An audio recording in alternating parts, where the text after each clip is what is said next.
Just popped it. Hey, we're live with Shane, Wandering Monkey, Kevin, the other half of Wandering Monkey, and tonight we are with Pete Back from the River Kings. So, Don't last Kevin, name. say hey. Howdy, howdy. Hey guys. Tonight, I think all we're going to talk about is gear.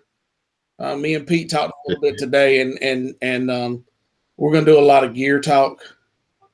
And the reason why is because me and if y'all can tell, I'm a little hoarse tonight, so I'm sorry. Me and Kevin try to do the kind of on a budget thing to get you started, at least till you know for sure that you really like something. Whereas Pete is more of the high end kind of stuff. And on one of our trips, he's already sold us on the Jetboil versus the little knockoff MSR stoves we were using. So, and he's also sold Kevin on the Kelty Noah tarp. But I hadn't bought the tarp yet. So, Pete, what's your hammock setup? Well, right now I am running the War Bonnet, not the XLC, just the regular War Bonnet because I'm a small guy, so I don't need the extra length. And I did the strap suspension versus the whoopee straps or whoopee slings, and I like it for the simplicity of it. It's a little heavier, but if you're throwing it in a kayak, it doesn't matter anyway. So, and you know, I like it a lot. It's basically a cottage version of the Hennessy. It's a lot lighter weight. To me, it's a little bit more comfortable and a little more versatile. But I like it.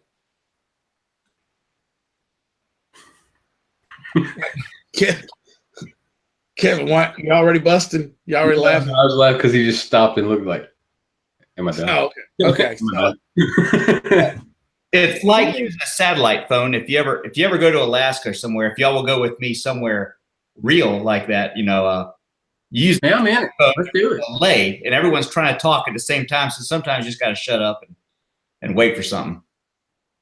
Okay, there you go. I wish Shane would shut up a little more often. But Every time he try to talk. yeah. So, what's a War Bonnet system? What's it run? Because, what's it price wise? Man, someone needs to do some quick Googling on that. I know it's a little cheaper than the all-in Hennessy. A lot of that is that War Bonnet does not put a tarp in the package with you because a lot of people are using their own tarp or aftermarket tarps. So you can buy a tarp or a fly from them, but it's not part of the initial purchase. So it's a little cheaper in that regard. If you're going to go ahead and get your own fly, then you know, you might as well not, you know, spend the money on something you're going to replace anyway. A lot of the flies that come with those hammocks are too small to actually use comfortably when you're living under it. So, you know, a lot of people go a little bit bigger. You know, that was one thing. That was kind of what sold me on the Noah, the Kelty Noah, is that it comes in a size 12, and my tarp's a 10 by 10. And that 2 extra foot, especially if you hang it on a diagonal, it's just tremendous the amount of space that you now get covered with basically the same tarp. I can only imagine with a Kelty 12. It was nice. It's nice. Yeah, because Kevin's got it, and that's what he was running, or that's what he was doing this week on our last trip. For anybody that isn't subscribed to Kevin's channel, his new video went up yesterday. And what did you name it? Hunting Creek? What was it? Log Jam Edition. Log Jam Edition or something like that? Yeah. It was a good it was a good trip, but it was I don't know. It's got a lot of laughs in the videos. We did have fun. We did a lot of laughing, and as hard as the trip as it was, it's still we were able to laugh a lot and cut up, and you know, Shane looks like a pig pen climbing up a mud hill. So but it was a good trip. But it's not too bad when you got somebody to laugh at most of the time. So. All right, so Pete runs the War Bonnet Hammock, and now I just know automatically that he also uses the Kelty Noah 12 tarp.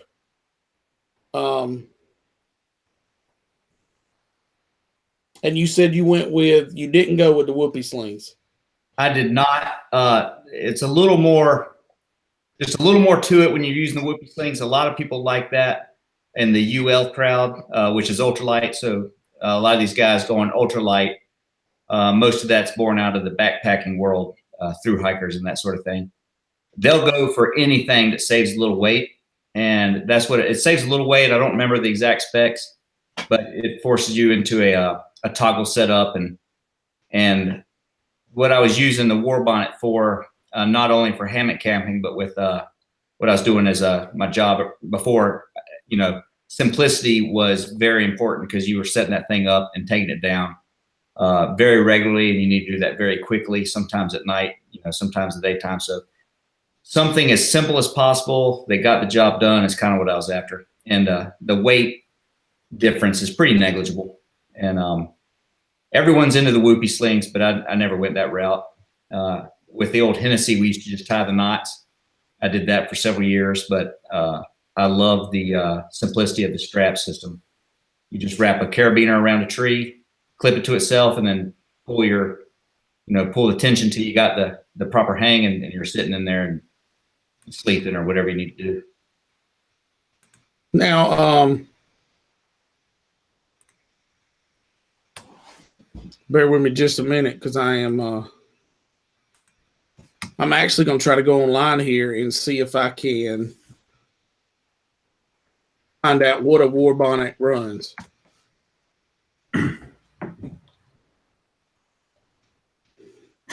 It's just dead air.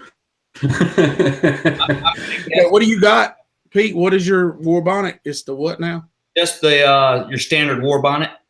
It's not the XLC. It's just War Bonnet. Blackbird? Yeah, Blackbird. I'm sorry. Okay. And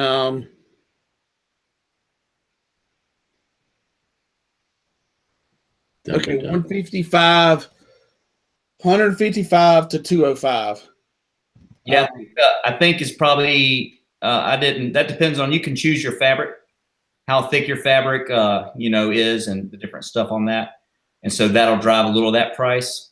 I just went pretty simple on that, pretty lightweight fabric because it's a little bit more comfortable, a little bit more breathable in the hot weather.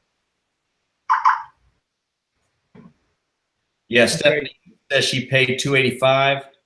That's for the War Bonnet Blackbird XLC, and that probably came with the that's double air. That comes with the zip off net. You can also put a zip on off top cover to keep all your heat in the wintertime. I didn't go that route, mostly because I have the quilt system. Someone's blowing my phone up. I have the quilt system that keeps me warm. It's not a DIY like some of those guys out there use. Yeah, the group chat that we're all part of is blowing it up. Yeah, we have a little group text we all hit on, and probably all the guys are saying I got a booger in my nose or something. Oh, no, it's Shane. It's Shane. All right, so okay, tell me, because I'll put you on the spot, Pete.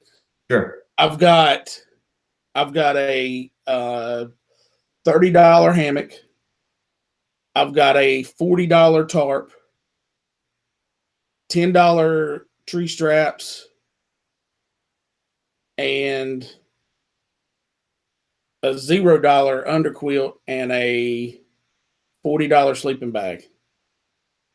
So for a little over $100, between 100, 150, I got my whole sleep system. My tarp, a hammock, tree straps, sleeping bag, the whole 9 yards, everything.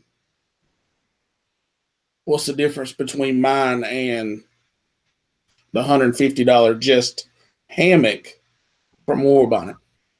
That's a good question. It'd be a little bit of a complicated answer, but the simplest way I know of to address that is when I was getting a lot of that gear, it wasn't just a recreational use kind of gear. I was spending, no exaggeration, about a third of my life in that hammock under that tarp, in that sleep system.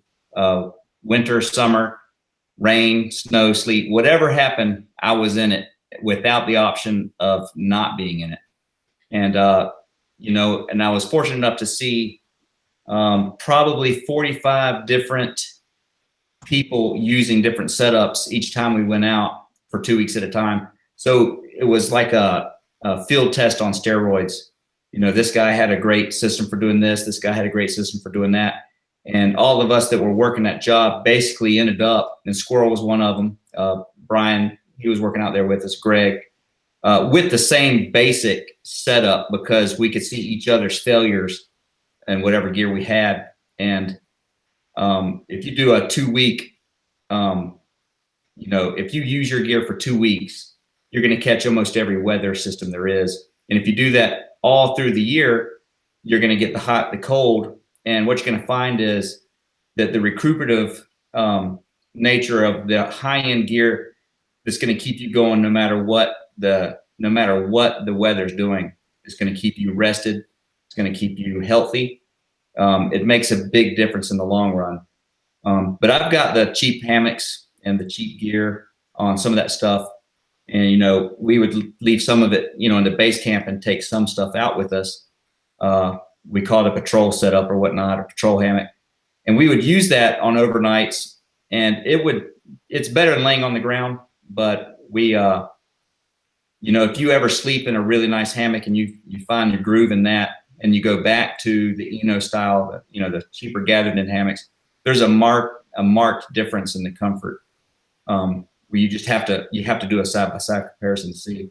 So basically for the high-end gear, my justification is that I was using it where the failure of the gear would be detrimental to my well-being in at least some form or another. I would at least be very unhappy for a little while, if nothing else.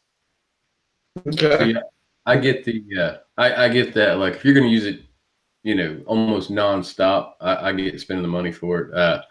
Somebody was asking the chap, didn't I lay in it during one of the trips that we took? That was the Yak and River trip. And I did. Pete set it up for me. Let me try it out. And now, granted, I sat in it for like 3 minutes. So it wasn't like a true test of what it was. But I mean, in 3 minutes, did it make a difference to me? Not really. I'm sure it would over a course of 2 or 3 weeks, but I'm also that guy that can sleep on a pile of sheetrock if I need to. So, I mean, it's not the end of the world. But I mean, I'm sure the quality wise, it's much better. But for a night or two, I mean, for me, it's not that big a deal. I mean, I'll probably eventually upgrade to something a little better, but there's other things I want more. Like, someone's got I saw someone has a paddle they're reviewing and wanting to give away. Isn't that right? Oh, I'm glad you talked about that, Kevin, because you did get the video out first. And so as promised, I do have a piece of gear for you. Now let me show you the consolation prize. The second place winner. Well, there's only 2 of us. So. Yeah, the second place winner gets my Voltaic Systems solar charger, waterproof, everything. It's got the laptop battery in there, charge your phone like a million times. Man, this thing's where it's at. And so that goes to Shane. All right. I can put that to use. I can really put that to use. Does it float? Let's. Well, if you strap it to your kayak, you'll be all right. Okay. All right. Which that's what I do going down my trips. But the first place winner. Yeah, I knew it'd be the baby. Look, the batteries are still good. So yeah, you get the $1. Oh. I figured that would fit your channel well. So yeah, and I'm gonna sport the heck out of it and give you a shout out every time I wear it. Well, I'll get it to you either by mail or maybe I hand deliver that, being as important a piece of gear that is. Yeah, I'll make sure I don't bring another one with me on the next trip so that I have that one. Okay. That'll be my only one. I'm not going to worry about a backup because that's got to be the best there is because it's recommended by River Kings. That's right. Yeah, and as far as Chris Cagle's on the chat here, that is Squirrel for those of you who don't know him. PCU level 7, that's a clothing item that we used, and it's basically like wearing an Arctic grade sleeping bag. It's all waterproof. And then we've got a long-standing discussion about the Deep Jungle XL by Hennessy being better than the War Bonnet. If you're into one or the other, both are exceptional hammocks. But the Deep Jungle XL would suit you better, Kevin, because you're a taller guy like Squirrel, and that extra length on there is going to give you a lot better lay in your hammock. So, all right. Let's move on to the next. Now, what's your sleeping bag, Pete? What do you carry for do you carry a sleeping bag? I do not carry a sleeping bag in the summer. I'm sorry, in the winter. I carry my top quilt and my underquilt by Hammock Gear, and I've got the Burrow Zero on the top quilt and the Incubator Zero on the bottom quilt. And then I have a closet right back over there that probably has 15 sleeping bags in it. And from before I had the quilts. And I've got the 4-in-1 sleep system from the military. That'll keep you alive without a tent if you got a good one. So I've got some snug pack sleeping bags all the way down to your warm weather stuff that's really just like a fabric with a zipper that really doesn't do anything but make you think you're staying. So typically you just use your hammock setup with your top and your underquilt and don't even use a sleeping bag. Okay. Yeah, that'll get me sleeping in silk weights, which is silk weights are like polyester long john. I can sleep in silk weights in a toboggan down to about 0 degrees pretty comfortably, and just the quilts, and without even trying to nestle up inside the tarp system. That'll keep me pretty comfortable. Just eat a little something before you go to bed to give yourself a little fuel, and you'll be good. The summer months, I usually just take a super lightweight bag and a woobie and just kind of work it out that way. Okay, and for those that don't know, what's a woobie? The woobie is the single most important piece of military gear ever invented. It's a grown man's blanket, is what it is. It's awesome. I have two of them. So, all right, let's talk about eating on the trip. Last time that we did a trip with you, we went with Brian and Pete. Mm-hmm. Kevin and myself did, and we traveled down the Kayaking River. Pete come down and did a little trip with us, and maybe Kevin had it already, but they sold me on the Jet Boil. I went out and immediately got the Jet Boil. I had previously been using an Amazon knockoff version of like the MSR Pocket Rocket, and so now I'm running the Jet Boil. Is that the only stove you run, Pete? Yeah. Lately, I haven't brought anything else on a trip in several years. Before I had the Jet Boil, and it took me a while to get one, I had the Pocket Rocket like everyone else did, and just used a canteen cup. And that'll get you where you need to go. I like the Jet Boil because I can heat and everything stays in the one thing. It's a little gadgety. That was my downside with the Pocket Rocket. You have your stove and your fuel canister, and then your whatever cup you're using to heat the water in. And once you're done with the stove, let it cool. You could pack it up and then just have the cup out. You can't do that with the Jet Boil, but I've been pouring everything into a thermos anyway. So I've moved to the Jet Boil. It's just a lot more efficient, and it's a lot faster than anything else out there, or at least that style is. Some of the Prima stoves are pretty fast. And as long as you have that little flux ring under there, it'll go a lot quicker than just an MSR with a metal cup. So Kevin runs the he uses the jet bull, and I use the jet bull. Kevin, are you looking at something else? Or are you with the jet bull for a while? I got no problems with my jet bull. So I think it's the Flash. I think it's the same one Pete's running. Yeah. But yeah, I'm not switching off of the jet bull. But besides, that was a birthday present, so I've got to keep that one. There you go. All right, Kevin. Pete. What is tell me about you run a Yukon Yeah, I got a Prion Yukon Expedition. there you go. Yeah, I couldn't remember it. So that's my boat, my kayak. It's 14 and a half feet long. And I actually had one probably around 2002.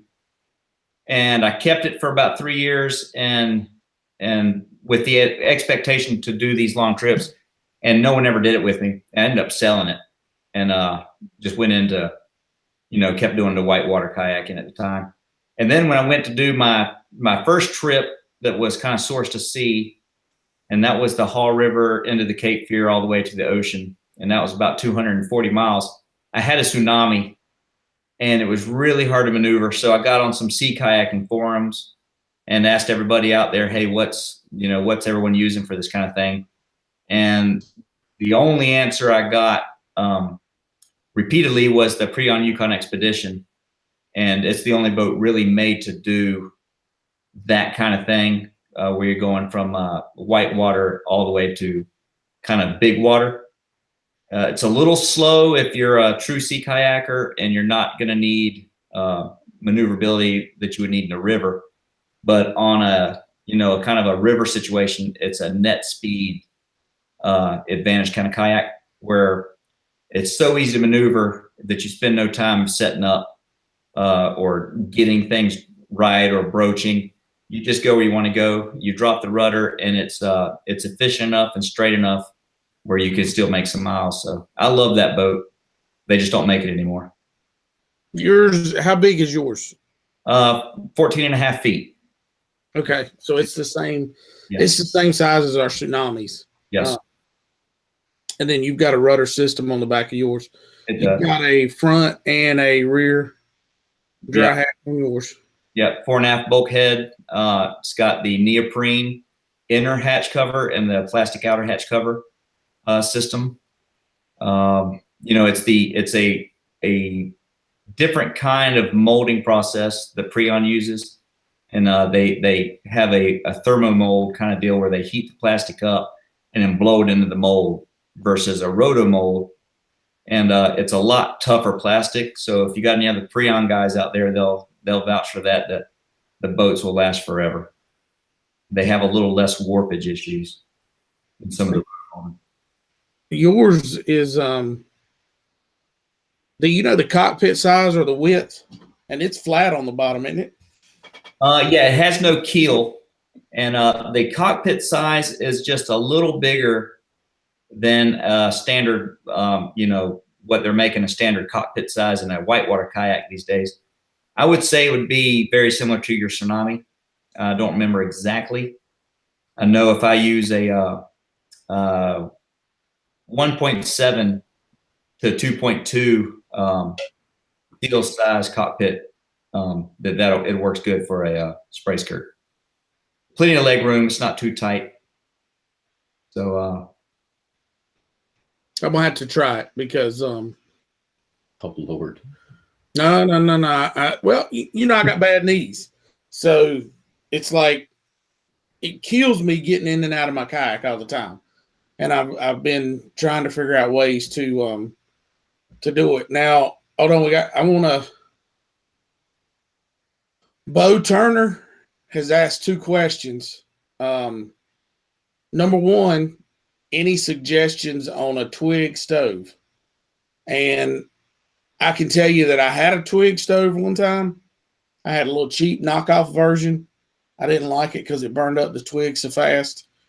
And you had to just keep an endless supply of twigs if you were trying to heat up something. And then, and so anybody throw a suggestion out there. you got a twig stove. And then the other question was, can you roll it, Pete? Yes. Fully loaded with gear, can you roll it? Yes, I can roll. I can roll that. I've not been in a kayak yet. I haven't rolled, and that goes to your Old Town Otters and everything else. And this would be something we do for fun in ponds. Just, hey, think you can roll that thing? And we get in there and roll them. But yeah, the Yukons roll really well. It's really easier, actually easier than a whitewater boat on most of the sea kayaks. It's no issue at all. Greg has actually almost rolled it. I tried to teach him last year in the lake, and he got to where he was rolling about half the time on his own. Shane got 50% of a roll in a tsunami last week. Yeah, everybody could do a half roll. It's the second half that's tough. Yeah, he just didn't do the come around part. You know, he got 90 degrees. Yeah, I don't ever have a problem with that part of it. So, all right, we've talked about kayaks. We've talked about now, Pete, I'm gonna let you answer this question. Tasha is asking in the chat, is Pete going to get your paddles wet? Oh, she said we all want to meet his wife. Yes. Yes, Ron. If the only reason to be around me is to meet my wife. If you've met me, you understand that there's not a whole lot there. But when you meet my wife, why are they together? She's definitely got the bad end of the deal in our marriage, and I made out like a bandit there. But I am going to the Get Your Paddles Wet 2018. I'm not sure if my wife's going to be able to make it, but I will definitely be there. So there you go. I had I believe it was Jeff and Randy, both two of the folks that have signed up for the trip, and I know Randy asked if you were coming, and I'm pretty sure the other one was Jeff. He asked if you were coming, and so I just found out today myself that yes, Pete he's going to come on the get your paddles wet. So hopefully your wife will come. We'll get to meet her on the trip. Now, Pete and Brian did a trip, and we've talked about this before a little bit, but we did a trip with them, and we stole an idea from them about putting all of our gear in duffel bags and then turning around and putting the duffel bags, packing it in your boat, and then if you have to pull back out, put everything back in the duffel. I'm gonna tell you, Pete, that right there come in really handy this week because we had a pretty good descent going down into the river and then a pretty good descent coming back up. And we just threw all of our bags back in the duffel, hooked a rope to it. Kevin stood at the top and drug it up, and we were good to go. Yeah, that's a trick I learned from my good buddy Andrew Warren, and we grew up buddies. He was in my latest video with the families camping. I think he's on the chat, but we used to do that when we would hunt up in Alaska and use the fly-in plane. The bush planes would take you to your drop site. We would do what we call a drop hunt, and they basically fly you out there and leave you for a week and pick you back up a week later. And you are out in it, man. It's probably 500 miles from the nearest road. And basically you can't bring regular bags and packs when you do those planes because they have to stuff all that stuff in the tail section just right. So you kind of show up with your A bag, your duffel bags, and they pack the plane themselves. And when I started kayaking, it just made sense. You know, it's the same sort of scenario. And it definitely helps, like you're saying, with the portages and getting on and off the river. I just stuff it in there with my gear, and if I have to portage, you know, a long distance, I'll take all that gear out and bag it up, hike it, and come back from my boat. But yeah, I have to give Andrew Warren credit for that one. Well, I love Andrew's idea. We've and now I basically just keep my gear packed up in my duffels. I got all of it laid out today. I cleaned it all up, and it's ready to go back in my duffel and, you know, get ready for the next trip, whenever that may be. Something else I was going to ask you, and I just lost my train of thought. Fat guy in a little boat's perfect name for Shane. That should be your channel. They're killing me. Okay, who's fat guy in a little boat, and how come him and Kevin's wife are teaming up on me? So anyway, So how many duffel bags do you fill up, Shane? How many duffel bags does it take to get all your gear into your boat? typically I have a stand up, the old military OD green stand up duffel, and then I have a aviator helmet bag, the old style OD green, and both of them are pretty full.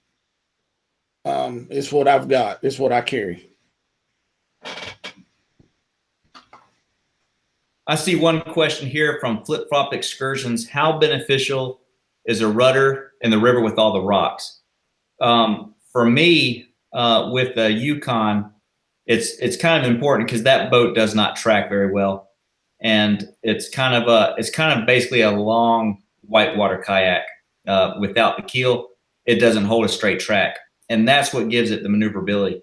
So when I get to where I'm just going downriver, I'll drop that rudder probably 95% of the day. I love it. And we've had discussions about the true intent and purpose of a rudder. And There's been some memes about that. it's been in every vessel ever made that sails on water, floats on water, the rudder is for steering, except in a kayak. Some people believe that a kayak rudder is not meant for steering, but meant to offset where it's basically wind drift, where you weathercock a little bit is what it's called. And so if the wind blows on you, on your boat, it'll either, depending on the wind direction and the style of your boat, push the front of your boat or the rear of the boat, which is more common. If the wind's blowing from the right, the rear of your boat will drift left as your front of your boat stays locked in the water a little better because it's kind of plowing the water. So if you deploy a little skeg, and you can deploy it a little bit or a lot of it, kind of offset that. If you deploy too much skeg, the front will start drifting left. So the skeg is like, you deployed a little bit or a lot to offset what the wind's doing. The rudder, you can drop that and do the same thing by kind of just setting it a little bit.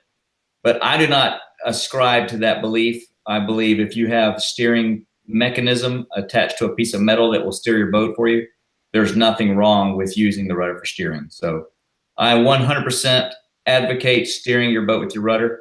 Takes all those correction strokes out of there, and you can just wigwag, through the river a whole lot easier with that. It also makes the long boats turn a lot sharper too. Yes. Get in the water. I mean, without it, sometimes in some of the places we've been at, then you'd fight it to get it to turn. But like when we were on the New River, I found that if I just got into the rudder hard, did a little bit of leaning and stuff like that, but it helped a lot. At first, I was a little rocks and let it go tink tink tink down through there. But after a little while, I thought, it'll be all right. So I hadn't broke it. I definitely leave mine down. It's kind of like a little depth finder for you when you're about to run aground, when you hear it talking to you. After a trip, I'll just take a file and file that thing back smooth, knock all the little burrs out of it. But you can do that. I've done it for years with one rudder. It doesn't really wear it out. So as long as you don't break it, which I've done, which Squirrel has also done. Thanks, Squirrel, for breaking my wife's rudder. But we got that fixed. Hambright broke one. So that thing will happen in some really rough water, but they're pretty easy to fix. Now, Pete, you carry two things that I don't know that I want to pick both of them up, but I definitely want to get one of them. You carry a GPS beacon locator, and you carry a GPS. Tell me a little bit about each one of those and why you carry the particular brand that you do. Okay, so with my rescue beacon, it's a Rescue Link is the name of the brand. And that is similar to you may be familiar with the Spot brand kind of beacon. Spot is a little different though. You got to kind of be aware of what you're getting into. Spot's more of a device to let everyone know real time where you are, kind of a social media kind of thing. It doesn't work as well in a rescue scenario, and the rescue link, it is registered with NOAA. You get in there, it'll send an email to my wife, and anyone else I want to do. I have to re-register that every year or two, seems like. If I ever use it, they'll replace it free. It sends a signal with my location, wherever the beacon's at, it'll send that location lat long up to the geosynchronous satellites, which are the ones that do not orbit but stay in place over the Earth. And it'll send one to the orbiting satellites. So you got two different systems of satellites it's going to, and it alerts all the emergency responders in that area, Coast Guard, sheriff, all that. So that thing is kind of going to get you out of there. Hopefully I'll never be in a situation where I'm using it for myself or anyone around me. But if I did need it, and that's kind of like one of those pieces of gear that has to be, 100% no fail, you're going to want it to work. So just there may be some other stuff out there lately. I like the Rescue Link. It's small. It's about the size of a Garmin eTrex 20, which is my GPS, and I use it not so much to navigate, but really just as a dashboard. And on my dashboard, I've got it set up. I can see the mileage I've done, the whole trip mileage, the current speed, altitude, my moving average time, like, how much time have I been moving, how much time have I been sitting still, my average speed while moving, the average speed of the whole trip. You can break it all down however you want it. And I more use it as a dashboard to kind of gauge, do we need to paddle faster or are we in good shape?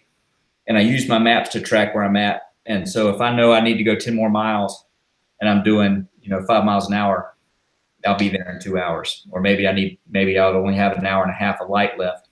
So we need to speed up the pace a little bit to find a campsite for Kevin before it gets too dark.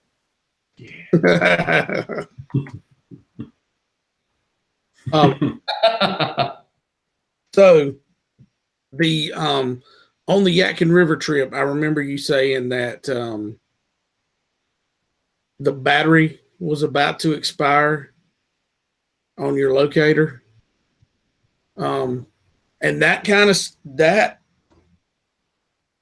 scared me a little bit.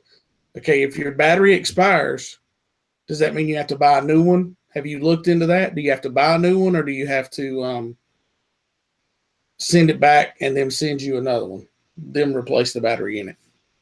I would like to tell you the answer to this, but I don't remember. I've had that since 2011 or 12, and I do a check on it every time. You can do a little test. It'll send a test beacon up. And it's kind of one of those things that it's probably time to go ahead and do that. So I'm going to take a note. Good point. I'm going to have that done before our trip. Get your paddles wet, because that's pretty dangerous to touch a river up there. Watch out, guys. Watch out. It's not the adult section. No, it's just good business to keep those things. It's better to know you don't have a piece of gear than to think you have one and not have it. So, thanks for the reminder. I'm gonna check on that. Okay, Pete. Here's a question for you, or Kevin, either one. I know my answer. Have you guys weighed your gear load out? The Wilderness System Tsunami maxes out at 350. So, what their gear weighs. Yeah, I did weigh that the first time I did a trip, and it was less than 350. I don't remember right offhand what it was. Most of the weight in my boat is the water. If I go on a trip where I'm taking a lot of water, and on that particular trip, I took the water for the whole trip with me because I just wasn't feeling drinking Haw River and Cape Fear water. So if I'm up in the mountains I'll filter water out of the river or out of a smaller stream coming into the river. But once a river gets into the lowlands and you start running through multiple very large municipalities, you get into the possibility of chemical contaminants. So I tend not to try to drink the water at that point on those trips. So long answer is yes, I've weighed it. It's under 350. I think I usually have about 80 pounds of gear with me on the week-long trips. And that's everything, not including myself.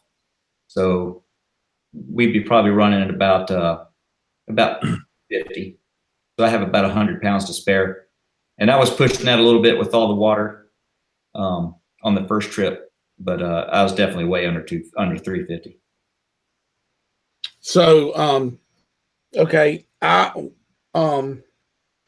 my New River trip when we went last year and weighed out my gear, I had about 25, give or take. I had about 25 pounds to spare. And I typically carry about 70 pounds of gear is what I've got. Excuse me. I got choked up there for a second. Had another question. Actually had two. River Kings, you have a great editing style. Gosh. Okay. Thanks, Gatewood. And make use of many different camera angles. What filming equipment do you use? And how do you manage all those different angles? So, my setup is 2 GoPros. I have a 5 that I put right in front of me, and a 4 that I put behind me on the pole, and then I'll take the 5 and talk to it every now and then. But I like the GoPro 5 a lot. The 4 was great because it was what was out, but the audio on a 4 is abysmal. And some of my earlier trips, you basically can't have you can't have any dialogue while on the river because it doesn't show up and the volume's so low. So that was frustrating. The 5 fixes all that. I have not tried the 6 yet. I think that the 6 can do some zoom and stuff, but I basically just try to do the best with those 2 GoPros. River King Brian is a professional photographer, and I've gotten a lot of tips and tricks of the trade from Brian while on the river, how to do different things. So if you want to get better at camera angles, get a professional photographer to come with you and show you how to do it. That would be my advice. But thanks for the compliment there. I appreciate that. and me and Kevin both run pretty much the same. We've got an Olympus camera. I've got a GoPro 5, Hero 5, and he's got a Hero Session. And then we both got an Ion Air Pro. And those are the 3 cameras that we use. And then of course Kevin's got another camera on his drone. Yeah. So, and he's got a little drone that he plays with. Flip Flop Excursions asked, what is your take on spare paddles? A good quality one or just an average one for a spare? I need to get one. That's why I asked. The wife won't let me take hers. Yeah, wouldn't take. Well, depends on really your budget. I definitely always have one, and on my trips I have the guys each bring their own. I've never on a long excursion I've never had to use my spare paddle because I broke it or otherwise. But I've broken several paddles while whitewater kayaking, and we would either have a breakdown in the boat with us or hand paddles. But having broken paddles in the past in any situation, if you don't have a paddle, you're kind of out of luck. So I would say with paddles, spare and otherwise, get the best one that you can afford to get. And having something on the trip could save your bacon at all. So even if it's the cheapest paddle made, I would definitely have something with you as a backup. All right, now Bo has asked, has anybody ever used a Greenland style paddle? And I can say I've not. I've never. I have. I haven't used it extensively, but I have used it. It's pretty comfortable. It's kind of it'll be a good paddle for all day use because it's a much less tiresome paddle, as the surface area you're using is distributed on the whole paddle blade, and it's if you got a big fat paddle head way out at the end, that takes a lot of more torque to get that to work right, which will tire your joints and your muscles out over the course of a day with it. The Greenland is the exact opposite of that. You can run that thing all day, and you get a little less per stroke as far as massive amounts of torque, but as far as touring all day, it's a pretty comfortable setup. John asked, what paddle do you use the most? I use an Epic. It's not a wing like I did the last video on with the RPC paddle. It's an Epic relaxed touring paddle, basically is what it is. And it's pretty short. I got it with the boat and kind of lucked into that, but I love that thing. It weighs just under 20 ounces, which is less than one of Kevin's monsters.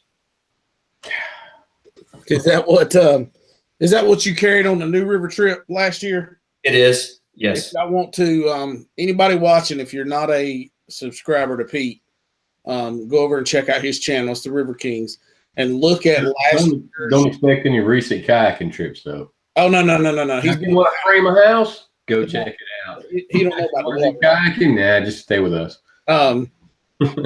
But his New River trip, that video, that series, that editing you did a good job on that, because I go back every once in a while and just rewatch them just to kind of, when I've got that little itch and I need to scratch it a little bit, I'll go watch them a little bit more and all. The Epic is what you carried on that trip, right? Yeah. Appreciate all that. That Epic I've taken on all my source to sea trips. And if I'm not whitewater paddling, if I'm in my Yukon or anywhere else, I've got that Epic. If my wife goes, she uses it. If my son goes, he uses it because it's so light and just easy to use. My backup paddle is a Werner Skagit, and that's kind of a low middle road kind of paddle. It's pretty decent. A lot of the guys in my group have that, and I suggest it for them because it's a good kind of cheap alternative. But for those of you going on the Get Your Paddles Wet trip, just paddle up next to me. We'll trade paddles for a minute. But I'll probably have to tie your kayak off to mine so you don't try to steal it, because you won't want to go back to what you got. But yeah, if any one of you are out there want to borrow anything and check it out, we can swap. You sit in the boat for a while, whatever you want to do. That's no problem. Now, are you going to bring the sail? I probably will, just to spite everyone that doesn't believe in it. If we did our trip together last October on the Yak, and that was the first time in about 4 or 5 years that the sail actually worked. Normally I carry it with me and the wind's blowing the wrong direction. But if you ever get a good day with a lot of wind going your direction, you pop that thing out, you're sitting pretty. So what gear have we missed talking about? I'm actually looking at my gear. It's over here beside me, sitting on the shelf. What gear have we missed talking about that you carry high end where we might go budget wise? Probably some clothes. I usually, I have some expensive clothing, and I have some clothing like the Gander Mountain brand. So basically I go all quick dry, everything on the river quick dry. But I have a couple like down jackets you can stuff down real small. And I think I showed you that jacket while we were out there. But my footwear, good question. I just wear the Keen H2O sandals on those long trips. I have a pair of Crocs with me to slip into something different. Whitewater kayaking, I have a pretty genuine whitewater boot that has ankle protection and toe protection because it's a little different environment out there. He's got a ninja outfit. That's what he whitewater kayaks in. I can vouch for that. He looks like the great ninja up on top of the rocks. Yeah, the other gear, I mean, that's the bulk of it. With most gear, it's all about how you want to, what your style is in the woods. Because there's no right or wrong way to. Well, there is a wrong way. If you ever do it the wrong way and you pay for it, you'll know you're doing it wrong. But as far as what your style is, there's no right or wrong style. So I would say 80% of gear that people bring are comfort items that they just have to support the style that they want to do while they're on the river. And so I was talking to Yackleberry, who he's with us, and you know, you can go lay against a tree and wake up in the morning. You don't need anything. If the weather's, you know, not terrible, you can just, the clothes you're wearing, just lay down, wake up in the morning, and you're good to go. So, and I've done that so many times with the job where, you know, you basically just stop walking, lay down and put your head on your backpack, and you wake up and you start walking again. So when you get back to camp and you have camp chairs and hammocks and everything, it's kind of changed your perspective a little bit. So I tend to kind of, you know, just get gear that works. If it's expensive and I need it, I'll get it. If I can get a piece of gear cheaper because it's not, you know, a critical piece, or there's just no reason to have the name brand, I'll go the cheaper route as well. Okay.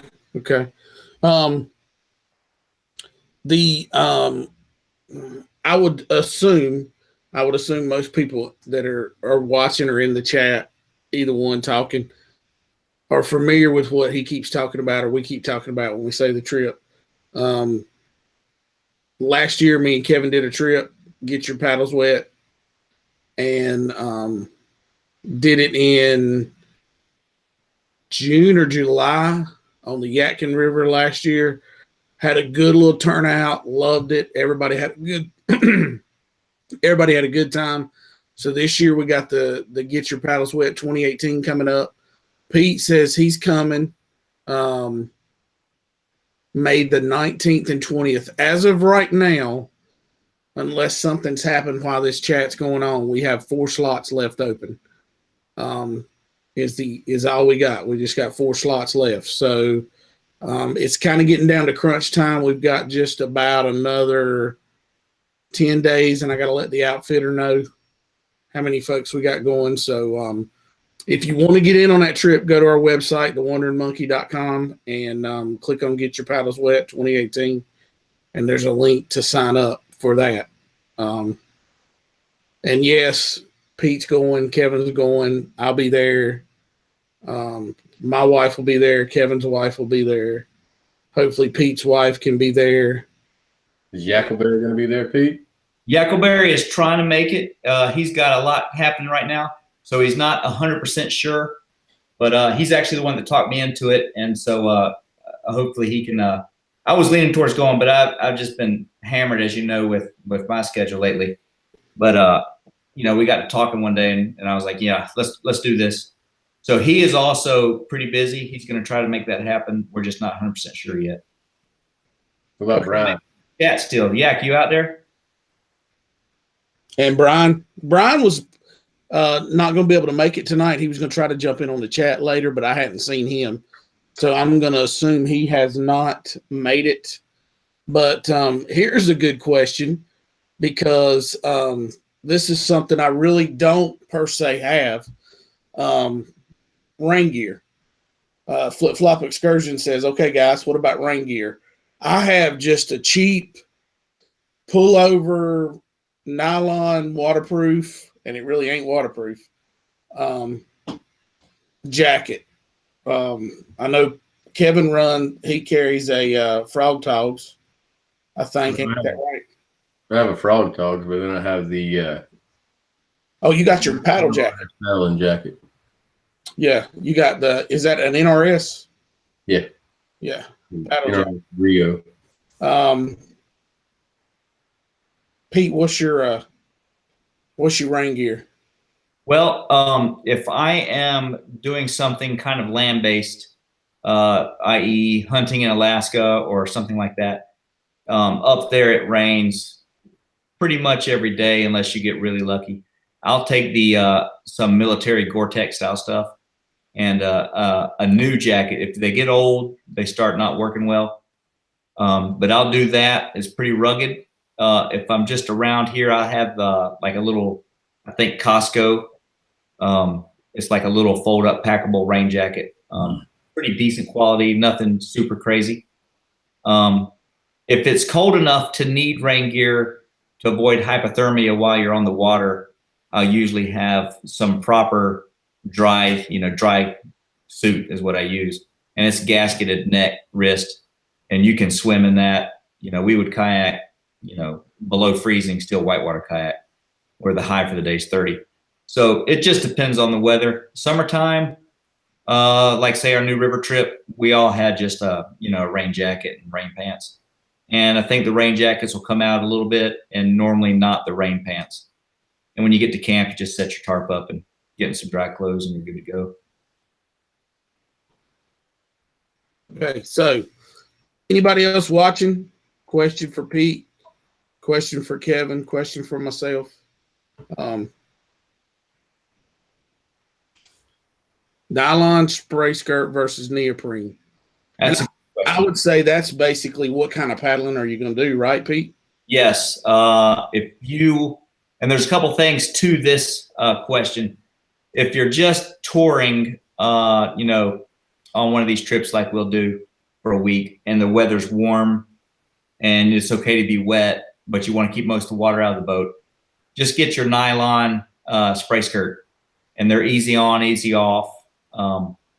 And what it'll also do is allow you to use a high back seat, like a Tsunami or my custom seat in my Yukon that I built with a high back. In either case, you need a little extra room in your skirt to make that work and be comfortable.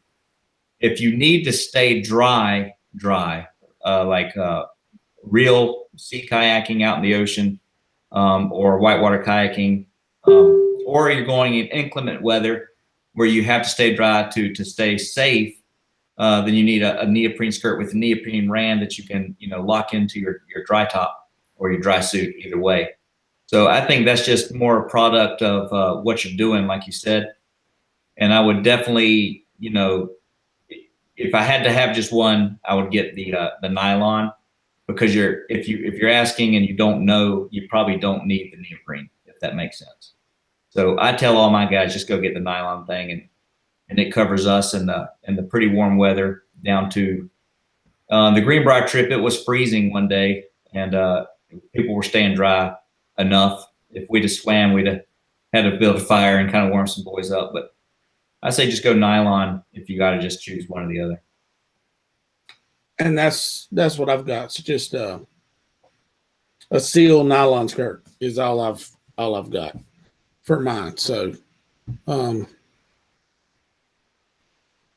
think we about knocked out everybody's questions. I hope. I want to thank everybody for tuning in and watching. Pete, I appreciate you coming. Kevin, appreciate you being here. And I'm glad to know that you're gonna come on the Get Your Paddles Wet trip. Yeah, we're gonna have a good time. This is basically at this point, we need to get Kevin and we need to get Pete swimming. Because I'm tired of carrying all the weight by myself, fellas. Well, if you review some of Kevin's videos from last summer, I've got half of that equation solved for you. 13's the lucky number. Is that right, Kevin? Yeah, something like that. And here's my take on that. Okay, for like Shane over there laughing right now and stuff. If you ain't never done whitewater, don't laugh about me swimming, because I promise you, it's a lot harder than you ever or to stay upright. We'll put it that way. But Pete was actually pretty gracious on that one, as far as, most people would have went ahead and went down the river and be like, catch up to me later. But, it had been like 4 hours before I got to where he was. So I can't take credit for being a nice guy. I was really there for the footage, and it was a lot of good footage there. Swimming. I noticed that has like the most views of any of your videos. Yeah. And now in the whitewater world, swimming is pretty prevalent. And you know, the higher level of whitewater you're doing, swims can be a negative experience for you. A lot of times that's where the danger is going to come in. So in any river situation, when someone's out of their boat, just even a little knocking your knee on a rock, but coming out of your boat is a little more dangerous than being in your boat. And so I learned early on it was better to roll than to swim. And I had a pond in my backyard, so I would practice for hours and hours just rolling. And among my guys that I paddle with that know me, there is, it's going to be, if I ever swim on one of these trips, it's every camera in a 10 square mile radius is going to be looking at me laughing. So, hopefully I won't give you all something to laugh about, but everyone's between swims. It could happen to anybody at any second. I've seen some crazy stuff, but I've only swam twice ever kayaking. So, and they were pretty fantastic swims and some really dangerous rapids. So 13 for me. Shane, you up to what, about 25, 30? Something like that? When my battery died in my calculator, I lost count. So yeah, so I this might be the trip. I might go down. All it takes is the right two rocks and a 2-point pin front and back on a rock, and you're sideways in the river. You're not coming back up. So somebody you're flipping the back of your kayak while you're not looking, something along those lines. I once swam under a raft that landed on me. There was and I decided to swim out quickly instead of trying to ride that out because I didn't want to get scraped off on the river bottom. A 16-man raft sitting on top of you, that'll get you swimming. But yeah, it's gonna happen. So it's not a big deal. We just have fun with it. All right, so we'll wrap it up. Let everybody get ready to go to bed. Get your paddles wet coming up May 19th and 20th. Pete will be there. Kevin will be there. I'll be there. $35 to go. Right now we have 4 slots open. It is, and that covers your camping, your shuttle, the whole 9 yards. If you have your own boat. If you don't have a boat and you need to rent one, $60 for that is what that costs. And then also go on there and check us out. We've got T-shirts. Kevin did a design. We've got T-shirts. And those are going to be printed and done in time for the trip. So if you're going on the trip and you ain't got a T-shirt, pick you up one because we just hit enough. I told Kevin a while ago, we've hit enough. We're going to send one kid to actually right now we're set up to send one kid to camp, and we'll have $2 left over. So I don't think we're going to reach the second kid going to camp with the Boy Scouts of America, but we definitely got the first one covered. So appreciate everybody that bought a shirt or is going on the trip or that kind of thing, because your money's helping out kind of a good cause. So Kevin, appreciate you. Pete, go get your paddles wet. Yeah, man. I just want to say thanks for having me. I had a good time, and we'll have to do it again soon. All right. Then we get Yackleberry on the next one. Oh, yeah. That'd be good. Hey, there we go. Yackleberry and Brian, we're calling you out. Time to get on the next video. Go live. All right. Go get your paddles wet. We'll see you on the river. See you guys. Night.